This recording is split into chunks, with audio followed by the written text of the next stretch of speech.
So this happened about an hour or two ago, and I'm pretty freaked out. I'm a 24-year-old female. So I have a Wi-Fi enabled baby monitor in my bedroom so I can watch my son when he's sleeping and in his bassinet while my husband and I are downstairs. I tend to be nude in my bedroom in the second story of my house as I don't have central air and it's summer in Wisconsin. Today is currently over 80 degrees. I was laying in bed, drinking a beer and watching TV, when I noticed the light blinking on the baby monitor, which was currently facing towards the bed, as my son had been in a co-sleeper on the bed with my husband last night, since I work night shifts in the hospital. For our monitor, a light blinking on it means that someone is watching via a website or app for the monitor. I jokingly sent a text to my husband, he is at work at this time, calling him a creeper, and I was flipping off the camera and talking to it, but I found it odd that it took him several minutes to read my message. When he responded, I could say the cliche that my blood ran cold, but that would be embellishing. He said he hadn't opened the app in the camera in weeks, and he definitely wasn't the one watching, and advised me that I should unplug the camera, which I did. I don't know who was watching me, or how they could have got the login information for the monitor. But creepy person watching me through the baby monitor. Let's never meet again.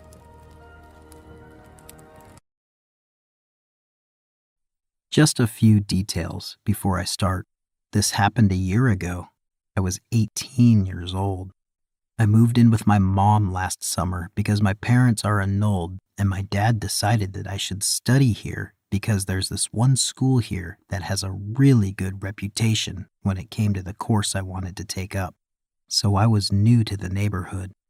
Right across our house was a computer shop where, lucky for me, had League of Legends installed in most of the computers. I'm pretty addicted, so I spent most of the time there since it was still vacation. I made friends quick because I guess guys here rarely saw a girl who played League. So I got to know two guys really well. They were way older than me and treated me like their little sister. They were always with me since they told me that although the dudes here act nice, they end up being jerks once they get used to you. They named a few, and I avoided those few most of the time. So let me get to the story now. A few weeks into summer, our bathroom wasn't working very well, and we only had one bathroom in the house. I know, but we're not that rich, and most of the houses here in the Philippines that are owned by average people only have one bathroom. Our house has a faucet at the back, and so everyone in the house took a bath there for a week. We had a hard time looking for someone who could fix the bathroom because my mom said that this happened a few years back and that they had it fixed, but the plumber did a sloppy job, and so it happened again. The walls surrounding the back portion of the house are pretty tall, and there was absolutely no way anyone could see us, not unless they were actually standing there with you. And we had put up this curtain thing too, just in case. For that reason, I took a bath there for a week completely naked. In my defense, everyone else was doing it, and I really thought that nobody would see me. I was horrified when I found out I was wrong. A few weeks after our bathroom was fixed, an unknown number texted me asking me where I was. I didn't respond because I figured it must have been sent to me by accident. But a few minutes later, the unknown number called me. I answered it, about to tell whoever it was they got the wrong number, when a very breathy, low voice cut me off. He sounded kinda high and drunk. "Hello, Steph. I texted you. Where are you?" I didn't know what to say. I thought it was one of my friends and that it was a joke. "Steph, why don't you take a bath at back anymore?" And so I freaked the fuck out and ended the call and blocked his number from calling me. He was still able to send me text messages before I was able to figure out how to block him from texting me too. Here are a few of them. "I want to see you taking a bath again, Steph. Can we meet up right now? Please take a bath there again, one last time." There were a few more, but they're really bad and stuff. I told my 2 guy friends about it, and they told me it was probably one of the guys who really likes smoking weed and getting drunk every day that was texting me. I felt horrible. I was so paranoid as to how he was able to see me taking a bath. I mean, how the hell did he even know that I was taking a bath at the back of our house in the first place? We never told anyone. I mean, why would we? Only the family knew that we had to take baths at the back and no one else. And the walls were high up. The neighboring houses weren't 2-story houses, so it's impossible. Maybe there was a hole in the wall, but there weren't any. I checked the walls and there was none. Fortunately, he didn't try contacting me again, but I seriously feel creeped out whenever I'm alone in the living room at night because I feel like someone is staring at me. I keep the curtains closed all the time in my room now. I never found out who it really was, but Mr. Peeping Tom, let's not meet. Ever. When I was a kid, growing up in a very small town in the 80s and 90s, my parents often left me and my little sister home alone for a few hours at a time to run errands. My mom had 2 brothers, and we lived in the same town as one of her brothers and his family. Being a close-knit family, my cousins and I were always over at each other's houses. The adults would leave us alone a lot. Back then, it was standard to tell kids, don't open the doors for anybody and don't use the stove, and we never thought anything about it. After my parents divorced, it happened more often as both my parents worked different shifts at their jobs. My sister and I lived in town, and my cousins and my grandma lived outside of town with only a few neighbors nearby. So my sister and I got the best of both worlds, city kids and country kids. Because we lived in such a small community, everyone knew everyone else, and I think we all felt perfectly safe that nothing bad would ever happen, and if it did, our neighbors would help us. Around the time I was 8 or 9 years old, I began to get strange phone calls. It would be a man's voice on the phone, and these calls would almost always come when I was home alone. This person would tell me they could see me, that they knew I was alone, and that they were coming to get me.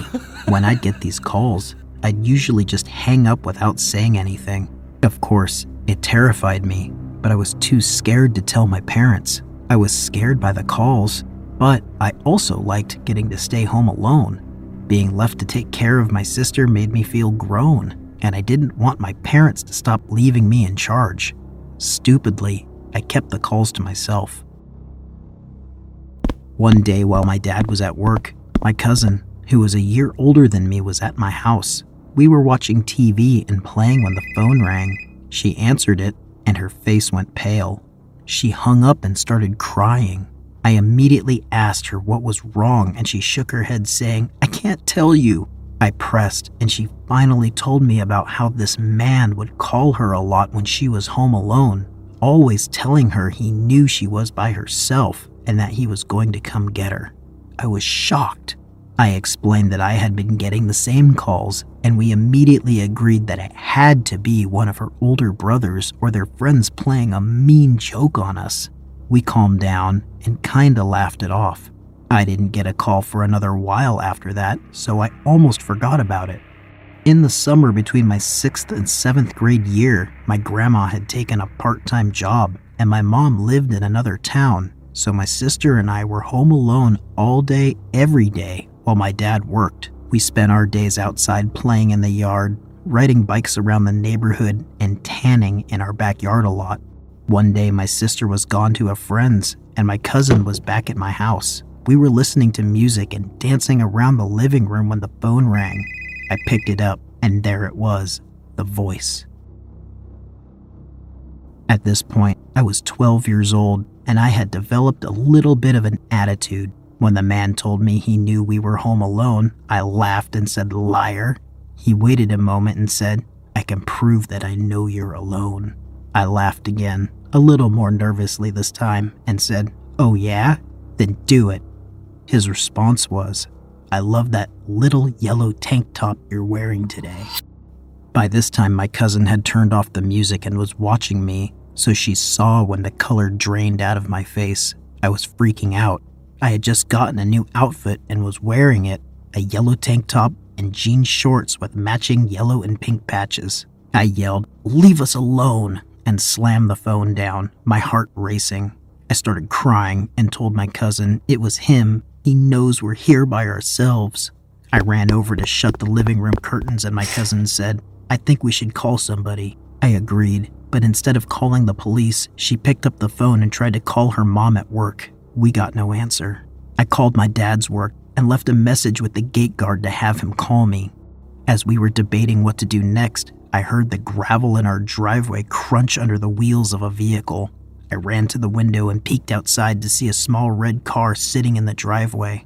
I didn't recognize the car, and I didn't recognize the man and woman inside it.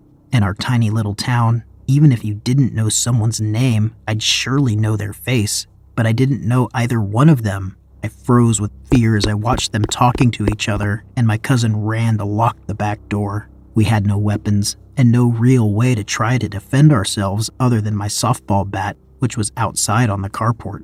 As my cousin came back into the room, she hissed, "We have to hide." My cousin hid in a small space between a tall bookshelf and the wall, and I threw myself behind our recliner, which faced the window. I watched in horror as the woman walked up to the front door. Instead of knocking, she tried the knob. I tried to quiet my breathing, convinced she might be able to hear me, and watched her shadow through the curtains as she walked around to our carport. Sure enough, I heard the doorknob jiggle. There was a pause, and then the door shook as if someone was trying to force it open. I covered my mouth and forced myself not to scream.